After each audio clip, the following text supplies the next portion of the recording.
Bryan, fix the pass rush. Tell us how. Yeah, if it was that easy, they'd already be doing it.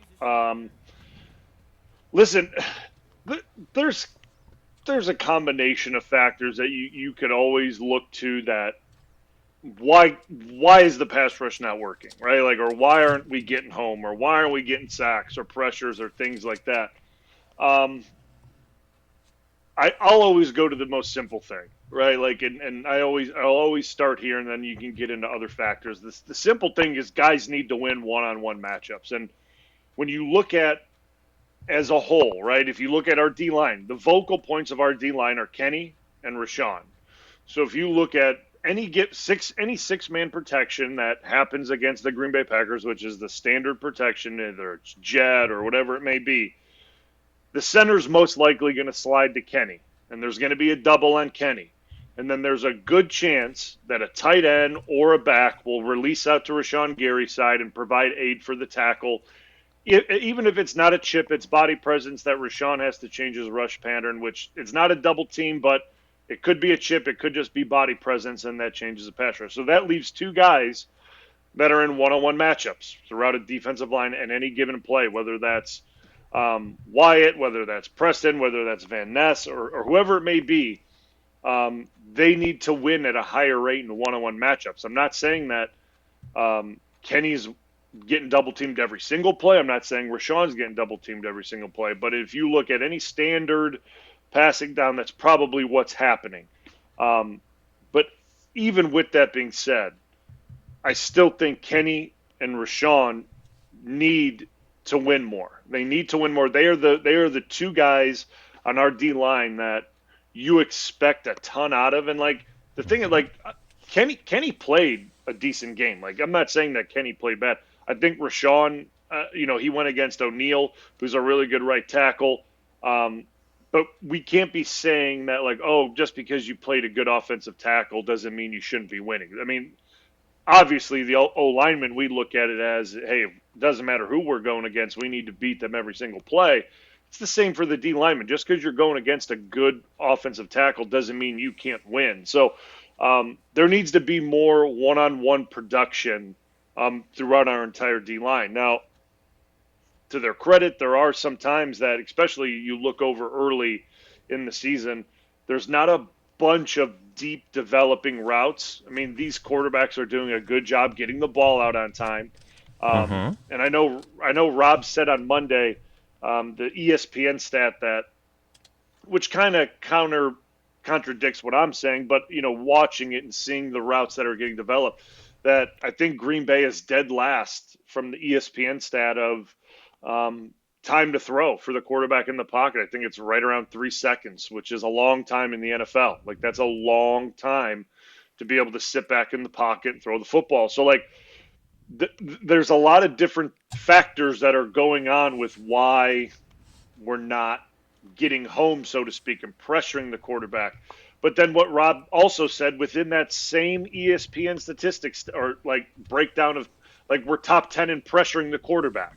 So like I don't understand the metrics and the breakdowns and the statistics of everything because it doesn't make a bunch of sense to me.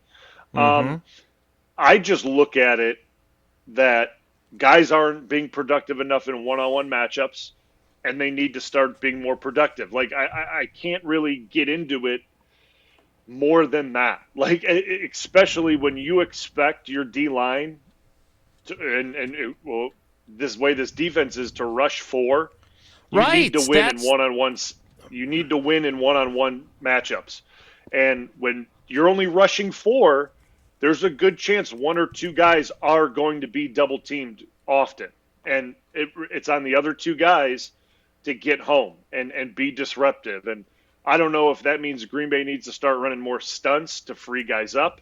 That could be something that maybe they start looking into a little bit more and start trying to free up Rashan and free up Kenny by running stunts and things like that. But to me, it's individual one-on-one matchups. And that's about as easy as I can explain it because, like, it's certainly not because the guys aren't good enough. Like, that's really not what it is. Like, I'm not going to sit here and say, like, we don't have good enough pass rushers. I think we do got good pass rushers. I really do. Um, but the production just isn't there right now.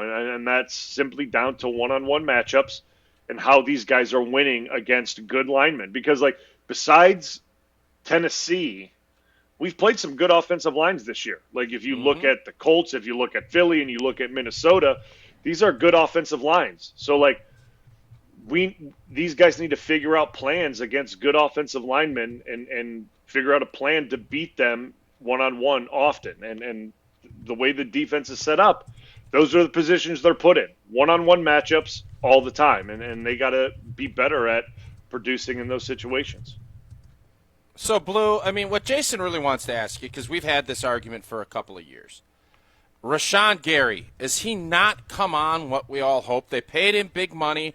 I thought before his knee injury he was an elite pass rusher, strong, was able to get home. And he has, that's what this is coming down. That is the narrative this week. Jason's going to be writing about it, I feel fairly confident. Where do you put Rashan Gary in the pantheon of pass rushers in this league right now? Yeah, I mean, listen, I think he's a good pass rusher, and obviously before the knee injury, I think he was up there, a very elite level pass rusher. And I think since the knee injury, it's taken him some time to regain that form. And I'm not saying he can't get there, but like if you look at and I'm not saying he's never going to be the same guy. That's not true. I don't feel that way. But if we're just looking at production, right? Like, and I'll cut it as simple as possible. Like production, sacks, pressures. Yeah, those are down since the knee injury. And like, I get he was slowly worked back and I get all that, but like, there's got to be something to him coming back from the injury, and it's taking him a little more time to get back to where he was as a pass rusher. And I still think he's a really good pass rusher. I really do. I think he's going to get there, but it's just taking time. And I get people are impatient about it, and I get they paid him a bunch of money. I understand that, but like I still think he's a high level pass rusher, and it's just going to take some time for him to get back in that form. I don't have a timeline for it. I certainly don't have that type of crystal ball, but he certainly has the attributes and skills necessary to get him back to that. It's just a matter of when is it going to come. I don't know. I hope it's next week and we just see a guy go on a tear for the rest of the season. But I rate him highly. I think he's really good. It's just it has to just click, and it just hasn't yet.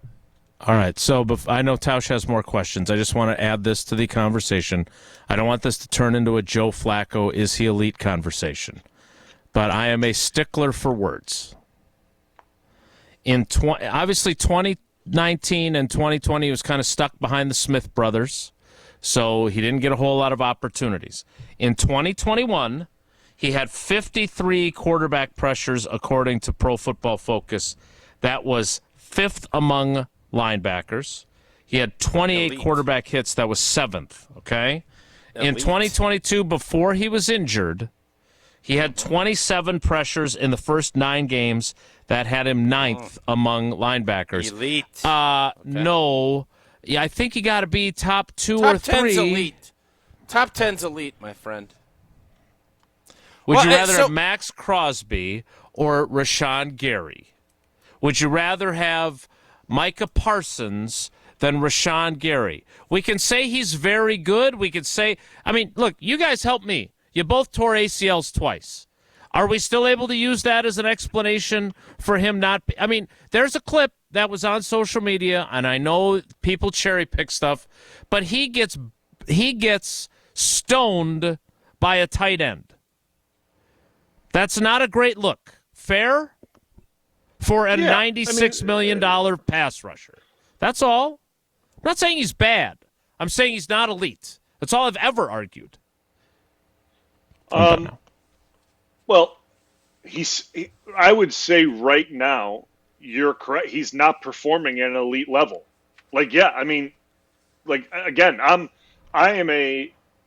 I look at pass rushing like very cut and dry, right? Like I don't look at it like other positions where there's a lot of other factors going on. Like D linemen, especially in this scheme, like they go get the quarterback. Like I look at this defense now, how I look when I watch the 49ers, how when I watched the old Seattle film that we like, and the Jets, like how those D linemen play is how I judge our D linemen, because like their job is to get sacks and put pressure on the quarterback. And right now he's not at or playing at an elite level. Like that, if that's what we're going at. Do I think before, like obviously before this knee injury, like those stats that you read off, those are elite level stats, like pressuring quarterbacks and kind of the pace he was on before he tore that knee.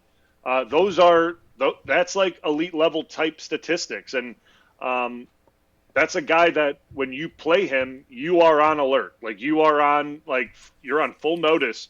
This is the type of guy we're going against. He can cause major issues throughout a game and wreck a game. And yeah, he hasn't gotten back to that. Like, and again, like I'm not saying he can't or he won't, because I still think that guy is who we have. I don't think that the knee issue has impacted him that he can't get there, right? Like unless. Like, listen, I don't know the guy's body. I don't know his knee. I don't know how he feels. I don't know any of that. Like, I have no idea. But, like, based on him being readily available for games and healthy and playing a bunch of snaps, I can only assume that he feels good. Now, as good as you can feel once you get into an NFL season, I mean, that's all par for the course. But I have to assume that his knee is fine. Like, it feels good. It feels strong. He feels good on it. So all I can, like, base all this on is that he just hasn't found that stride yet again, and he hasn't found kind of his go-to moves yet, or found that rhythm that pass rushers get in as they go throughout a season. Like they get in and you see it on tape when you're going against high-level guys. Like they get into a rhythm of the game and what they go to, and then how they set things up and what they go back to, and like their bread and butter. And like you watch Rashan right now.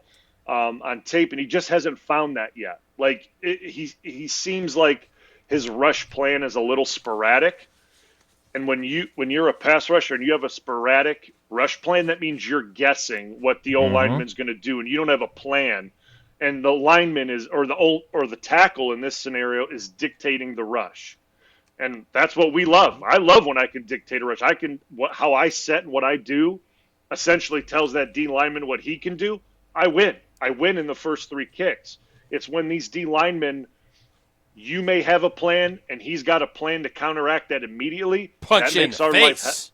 That makes our life Mike hell. Tyson. And he's currently not doing that to offensive tackles right now. So like once he starts, would you say you remember, guys? I mean, with Julius Peppers, we slid a protection. It went from 2-3 jet to 2-3 pep. All right, Pep's here. We're sliding this way. And Cliffy would still ask to slide the protection. Oh, yeah. The other way. That's just how that always went. Even if he was on my side, Cliff still wanted that protection slid there, just in case he runs a giant pirate stunt. Hey, what if he jumps? You got to slide the Cliffy. Hey, let's slide it over here. But the question is Rashan Gary a bullseye guy? Bullseye guys we got to account for him. Troy Polamalu, bullseye guy. Ed Reed, bullseye guy. Julius Peppers, bullseye guy. I don't think Rashan Gary's a bullseye guy as we sit here right now. As we sit here right now, I don't think so. I think offensive linemen, when they play him, they are very aware of what he's capable of. But I think if you look at it from an offensive coordinator perspective and game planning, they're not going, we need to make sure we're accounting for him every single play no matter what we do. Because he hasn't shown it on tape that he is that guy yet this season, right? Again, I want to be as cut and dry with this as I can, because it's only based on production, right? That's really it with pass rushers. It's a production-based gig. Are you pressuring the quarterback? Are you getting hits? Are you getting sacks? If the answer is no, then offensive coordinators in this league don't have time to like make a game plan around a guy that's not doing that, right? Like, and that's just as like honest as I can be. And right now, Rashawn's not doing that. And again, do I think that he can still be that guy? Yes, I do. Because like I look at his quickness, his power, his get off, the moves that I know he can do, especially before the injury. If he can get back in that rhythm, yeah, he will be a guy that offenses go, we have to have a plan for him. And I get the patience with fans runs thin. I get it. Like, he makes a lot of money. The production, like, I understand that, and I understand the frustration with it, but it takes some time for pass rushers to find that rhythm. He's in his sixth year. This is a good week to get right. This is a good week to get right. Yeah, I agree. It's on a fast. Like, Jason's down on Rashan Gary. There's no doubt about that. I'm not down on him, and I know Brian's talking about getting in a rhythm during this season. Saying right, you keep yelling it. But well, I wouldn't say I was yelling, but the idea, my issue is that when you pay him elite money, you always talk about the expectation game. He's a 12th overall pick, and we're using the word elite, and he's never had a double-digit sack season. Even I know that's not the only measure for quarterback pressures and everything else. I'm just saying, I think, and look, I don't want to write him. I'm not writing him off either, and he could have a 3-sack game against the Rams, and then that'll shut us all up, and then people that say that I was too critical of him will say, see. But the bottom line is that he is not a difference maker right now. And they need him. If there was ever a game that they needed him to be a difference maker, it was Sunday when they had Eric Stokes, Corey Ballantyne, and Keyshawn Nixon trying to cover Justin Jefferson and Jordan Addison. They trust Valentine more than they trust Stokes. Obviously, they trust Jair. He's their shutdown guy. They didn't have either one. They needed to be able to get home with 4, and they didn't. Mm-hmm. The only 2 sacks they had were on blitzes. And if you want, it's as Jeff Hafley said to us, it's simple math. If you can get after them with 4 rushers, you've got an extra guy in coverage. If you have to blitz, you don't. And you needed an extra guy in coverage against those guys. Tausch, you got the last question, so we can let Brian go. No, it is time. I just think this weekend versus a team that is down a bunch of tackles. I don't know if Havenstein is back playing, but they are down. But their wideouts are down. This needs to be one of those games that gets this narrative, because you know how this goes, Blue. The narrative, if your O-line gives up a bunch of sacks, that next week everybody's a little bit more bowed up, because the last thing you want to be is the weak link on a team, and you don't want to be viewed. You want to change the perception. This game this weekend needs to be a perception changer for that group up front, and I think Rashan Gary is kind of the poster child for that. Yeah, they need to have a big game. There should be no reason why this doesn't look like that Titans game from a D-line standpoint. There's no reason.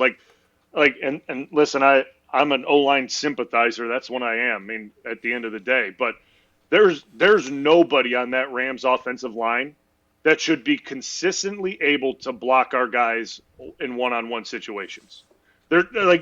There just isn't. I get Havenstein. I got a lot of respect for him. He's played a long time. He's a good right tackle, but I don't know if he's healthy or not. I have no idea, right? I saw that he missed a couple games. I don't know if he's back yet. Havenstein's a good tackle. But as much as I like him as a tackle, I still think Rashan Gary should be able to beat him at a high clip. Not because I think Havenstein's bad, but he hasn't played a lot of ball this year. He's obviously nursing an injury. Rashan should be able to go at him. Gotta eat. If I had to put cheese on it. If I had to take a guess, there's going to be a lot of Packers fans in this stadium. There always is out in LA for some reason. Crowd noise. It's a very fast track, which benefits these guys, which benefits the D line.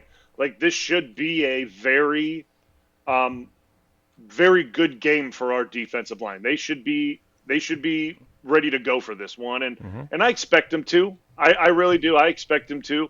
But hey, you got to put it on the field. You got to put it on tape. Amen. You got to show that this is the group that you are. So, like, while I expect it, we got to see it, and that kind of speaks to Jason's point, that what he's been saying, like, got a high draft pick, got paid a bunch of money, the results have to be there, and like it's not saying that he can't do it or won't be there, but like it has to start showing up, and listen, there's probably nobody that knows that more than him. Like, I mean, like, and for the little I know, Rashan, he's going to hear it all week. Wilde, Domovsky, everybody. I'm just saying, like he has high expectations for himself, and like sure. the time I got to spend with him, he has high expectation for himself, and he believes in himself. So like, there's no one putting more pressure on himself than him, which sometimes is a negative because you're pressing too much. But I think he knows very well that he needs to be the bell cow of this D line, and he needs to put up big numbers for this team to succeed defensively. So he knows it, and I think he's going to have a good week this week. I really do.